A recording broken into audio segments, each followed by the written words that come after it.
نهاية القصة الجميلة للمنتخب الوطني المشارك في دوري الملوك الكينغز ليج. مشاركة عامة صراحة، كانت مثيرة، مليئة باللحظات الجميلة، باللحظات العاطفية، إثارة تشويق في مباراة اليوم. الإقصاء كان صعب، كان مر. اللاعبين نقدر نقول بأن أسباب الهزيمة نقدر نلخصها في جوج النقط أساسية.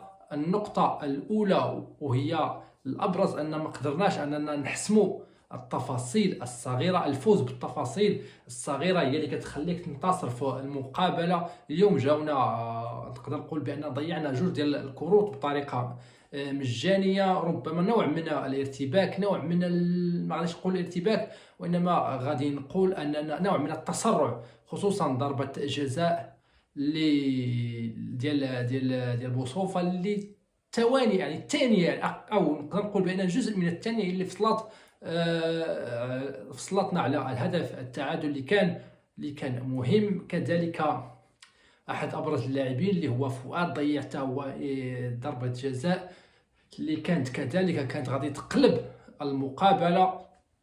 والعامل الآخر كذلك اللي لاحظته هو النرفزة. دخلنا في واحد النرفزة مع الحكم أو مع الحكام ومع لاعبين منتخب كولومبيا، يعني على غير العادة. المنتخب، يعني لاعبين المنتخب دخلوا في هذا النرفزة من لاعبين عندهم تجربة بحال خصوصا بوصوفة وأشرف سعود بالتحديد، واللاعب نادير. هذا الثلاثي بالتحديد دخل يعني في صراعات مع اللاعبين وفي نقاشات مع الحكم تقريبا طوال المقابلة. بطبيعة الحال هذه النقاشات أثروا على التركيز، أثروا كذلك على خلق الحلول.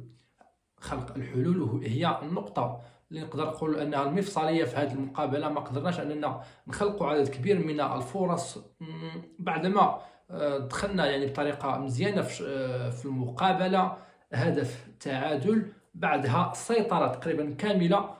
للأسف ما خلقناش، نقدر نقول بأن السيطرة، ولكن كانت سيطرة عقيمة. يعني ما خلقناش فرص اللي ممكن أنها تؤدي إلى أهداف. المنتخب الكولومبي نقدر نقول بأنه لعب برازانة، فقط ناقش أو ساير الماتش إلى النهاية من دون مركب نقص. عندهم لاعب رقم 10، لاعب صراحة أثار انتباهي، عنده مهارة، عنده يعني السيطرة. ربما اسمه رودريغيز، لاعب هو العميد الفريق، كان عنده مهارة ومستوى مميز، ونقدر نقول بأنه هو اللي قاد منتخب كولومبيا الانتصار. مهم. هارد لاك صراحة. مشاركة بصفة عامة، مشاركة يعني جميلة. نقدر نقول أننا نقدر نبنيو عليها في قادم المشاركات إن شاء الله. كتجربة نقدر نقول بأنها مثالية، فقط تخلوها بعض الأمور أن الاستعدادات القادمة خصها تكون على أعلى مستوى.